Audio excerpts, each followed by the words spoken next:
Bismillahirrahmanirrahim. Assalamualaikum warahmatullahi wabarakatuh. Jumpa lagi dengan Ustazah Fitri. Bagaimana kabarnya anak-anak? Sehat semua ya? Alhamdulillah. Bagaimana? Sudah siap untuk melanjutkan materi hari ini? Sebelum menyimak materi hari ini, jangan lupa kalian semua berdoa supaya Allah memudahkan ketika kalian menyimak materi hari ini. Sudah siap ya?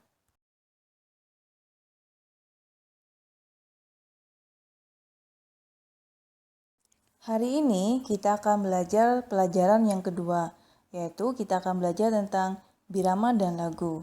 Apa sih birama dan lagu?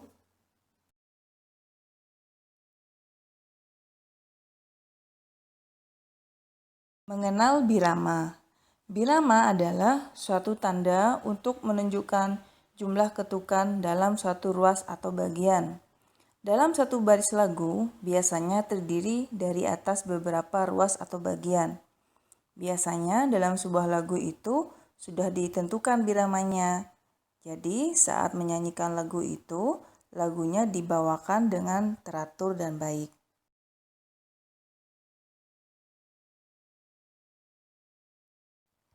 Ada beberapa istilah yang berhubungan dengan birama.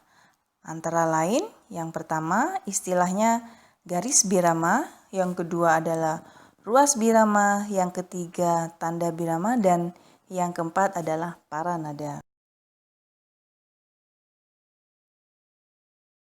Garis birama mempunyai arti garis tegak lurus pada paranada, sedangkan ruas birama adalah ruang yang terletak di antara dua garis birama.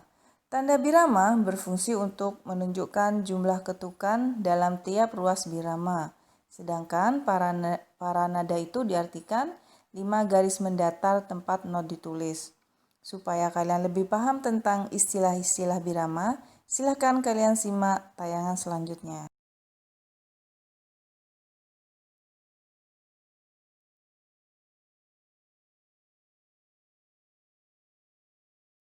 Birama sebuah lagu biasanya ditunjukkan dengan tanda birama.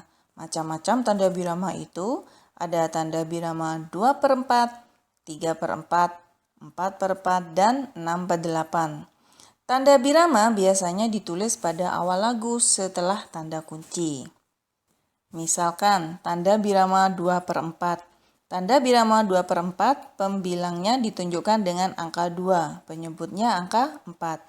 Artinya, dalam ruas birama tersebut terdapat 2 ketukan. Jadi, ketukan itu ditentukan sesuai dengan pembilangnya. Kalau pembilangnya 2, berarti ketukannya 2.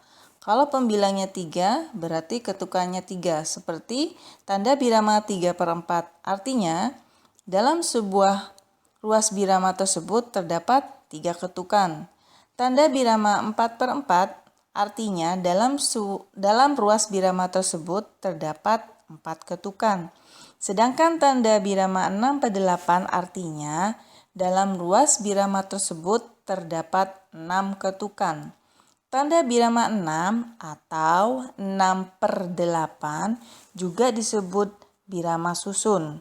Disebut demikian karena birama 6 memiliki 2 tekanan di 2 tempat, yaitu ketukan 1 dan keempat.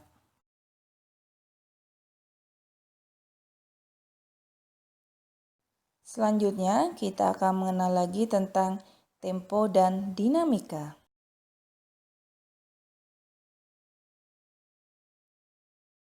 Tempo adalah ukuran kecepatan dalam irama lagu.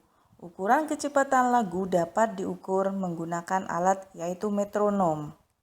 Jadi, kecepatan irama lagu ditentukan oleh tempo. Tempo itu sendiri dibedakan menjadi 3 macam. Yang pertama adalah tempo lambat, yaitu irama lagu yang ukuran kecepatannya pelan atau lambat. Biasanya tempo lambat ini digunakan untuk jenis lagu yang sedih. Yang kedua adalah tempo sedang, yaitu irama lagu yang ukuran kecepatannya sedang. Biasanya digunakan untuk lagu gembira.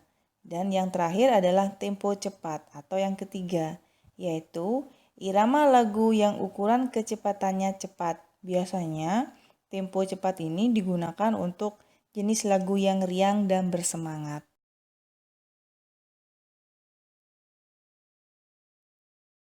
Pada saat menyanyikan sebuah lagu, diperlukan suara yang keras dan lembut.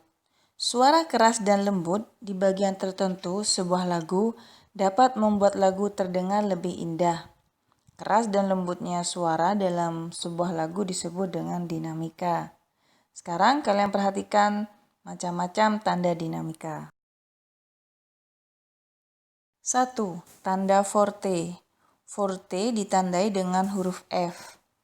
Artinya, nada tersebut dinyanyikan secara keras atau nyaring. Yang kedua, tanda mezzo forte. Ditulis dengan huruf MF, huruf kecil. Artinya, nada tersebut dinyanyikan dengan agak keras atau nyaring. Yang ketiga, tanda piano atau ditulis dengan huruf P kecil. Artinya, nada tersebut dinyanyikan secara lembut. Sedangkan tanda mezzo piano ditulis dengan huruf M kecil, P kecil mempunyai arti nada tersebut dinyanyikan agak lembut. Tanda dinamika selanjutnya yaitu tanda crescendo. Crescendo itu ditandai dengan simbol lebih kecil. Artinya, nada tersebut dinyanyikan semakin keras atau nyaring. Sedangkan tanda dinamika decrescendo ditandai dengan simbol lebih besar. Artinya, nada tersebut dinyanyikan semakin lembut atau lemah. Bagaimana anak-anak? Sudah lebih paham ya tentang materi hari ini? Supaya kalian lebih paham lagi tentang materi hari ini, silakan kalian kerjakan tugasnya. Tugas hari ini ada 2. Yang pertama adalah merangkum materi dan yang kedua adalah menjawab pertanyaan nomor 1 sampai nomor 5. Tugas ini kalian tulis di buku tulis dan dikumpulkan sesuai jadwal ya. Sekian dulu untuk hari ini. Sampai jumpa lagi di materi yang selanjutnya. Jadilah anak yang soleh dan soleha. Wassalamualaikum warahmatullahi wabarakatuh.